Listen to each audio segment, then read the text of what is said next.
Mula sa FM Radio at PRTV Newsroom, ito ang FM Radio Newsbreak. FM Radio Newsbreak. Magandang umaga, ako po si Cherubim Ganaden at narito na ang mga balita. Nakaligtas sa isang rocket-propelled grenade o RPG attack si Sharif Agwak Mayor Ahmad Mitra Ampatuan kahapon Linggo. Ayon sa kanyang sekretary na si Anwar Emblao, hindi nasaktan ang alkalde sa insidente. Ngunit dalawa sa kanilang security detail ang tinamaan at kasalukuyang ginagamot sa ospital. Batay sa kuha ng CCTV, sakay ng isang puting minivan ang mga salarin na nagpasabog ng rocket-propelled grenade o RPG-7 sa sasakyan ng alkalde kahapon ng umaga sa poblasyon ng Sharif Agwak, Maguindanao del Sur. Matapos ang pananambang, kaagad na nagsagawa ng hot pursuit operation ang Datu Unsay Municipal Police Station, katuwang ang 2nd Provincial Mobile Force Company, Provincial Intelligence Unit, Maguindanao del Sur Police Provincial Office at 90th Infantry Battalion ng Philippine Army. Sa operasyon, napatay ang mga pinaghihinalaang suspect sa pananambang.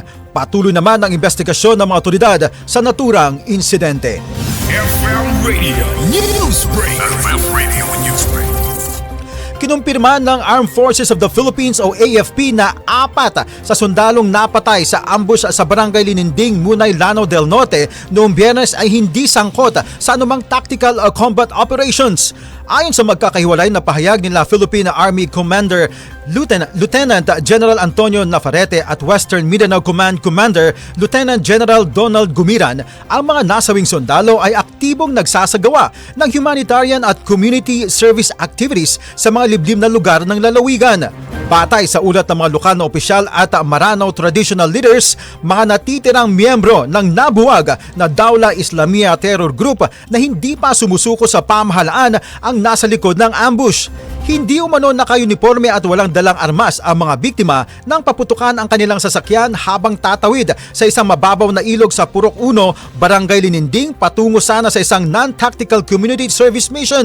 Matapos ang pamamaril, mabilis na nakatakas ang mga salarin. Samantala, nakikirami naman si AFP Chief of Staff General Romeo Browner Jr. sa mga pamilya ng mga nasawing sundalo at binigyang diin na ang presensya ng mga sundalo sa lugar ay para tumulong sa komunidad. Inatasan din niya ang mga unit ng AFP na pag-aralan ang insidente, itama ang mga kakulangan at gumawa ng mga hakbang upang maiwasan ang kaparehong pangyayari sa hinaharap. FM Radio Newsbreak. FM Radio Newsbreak.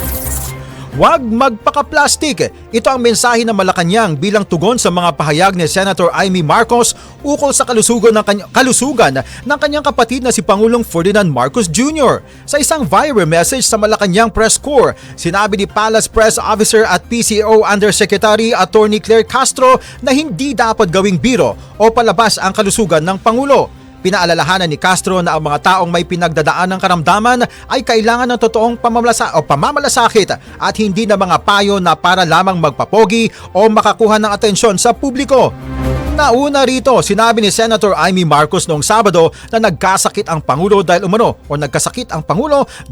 sa kakulangan ng pag-aasikaso sa loob ng palasyo. Sa isang Facebook video, iginiit ng senadora na abala ang mga tao sa paligid ng palasyo sa kanilang agenda at walang totoong nagmamalasakit sa kanyang kapatid.